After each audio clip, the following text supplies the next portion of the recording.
अपना परिचय बताइए। मैं राजीव यादव, प्रदेश महामंत्री उत्तर प्रदेश माध्यमिक शिक्षक संघ एकजुट।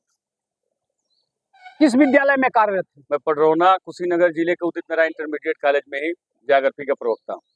जी सर, आप शिक्षक हैं और संगठन चलाते हैं, तो हमारा प्रश्न है कि ये दैनिक जीवन में शिक्षा का क्या महत्व है?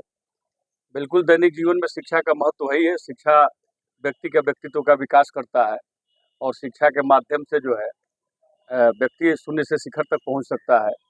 और बाबा साहब अम्बेडकर साहब ने भी कहा था कि शिक्षा शेरनी का वो दूध होता है जो पिएगा वो दहाड़ेगा। निश्चित तौर पे सर्वांगीण विकास होता है, बाकी रोजगार का अवसर भी खोलता है। इसका तमाम एस्पेक्ट है। अच्छा सर, ये एकजुट जो संगठन है इसका क्या उद्देश्य है? देखिए, उत्तर प्रदेश माध्यमिक शिक्षक संघ का एकजुट का जो उद्देश्य है कि जो उत्तर प्रदेश के अशासकीय माध्यमिक विद्यालय हैं उनका राजकीकरण किया जाए, पुरानी पेंशन व्यवस्था बहाल हो, हर सभी शिक्षा निदेशक से लेकर डीआईएस कार्यालयों में सिटीजन चार्टर लागू हो ताकि भ्रष्टाचार रुके। और 13 अगस्त 2023 को उत्तर प्रदेश के इतिहास में एक काला दिन आया माध्यमिक शिक्षकों के लिए, जिस दिन हमारी चयन बोर्ड अधिनियम 1982 समाप्त हो गई और जिसके अंतर्गत धारा 18, 12, 21 खत्म हो गई। धारा 18 वो थी जब हमारे यहाँ कोई कार्यवाहक प्रधानाचार्य प्रिंसिपल के रूप में कार्य करता था, उसको प्रधानाचार्य का वेतन मिलता था। धारा 12 थी कि एलटी का अध्यापक हमारे यहाँ 50% पदोन्नति करके प्रवक्ता बनता था।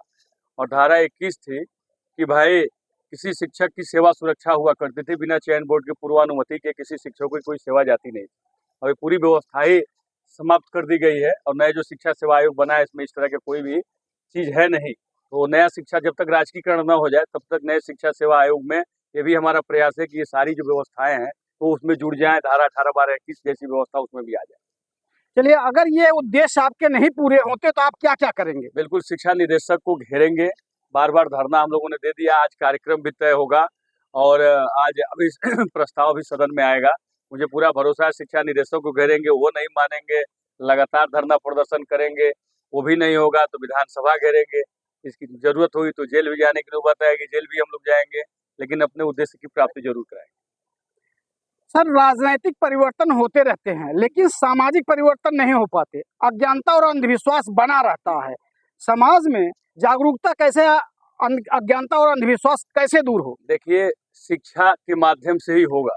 जब आदमी शिक्षित होगा, अच्छा बुरा समझेगा, गलत सही समझेगा, सही क्या है, वैज्ञानिक दृष्टिकोण डेवलप होगा व्यक्ति का, तो निश्चित तौर पे अंधविश्वास और पाखंड से दूर हो जाएगा। डॉक्टर अंबेडकर ने विकसित देशों के संविधान की अच्छाइयों को लेकर के भारतीय संविधान बनाया।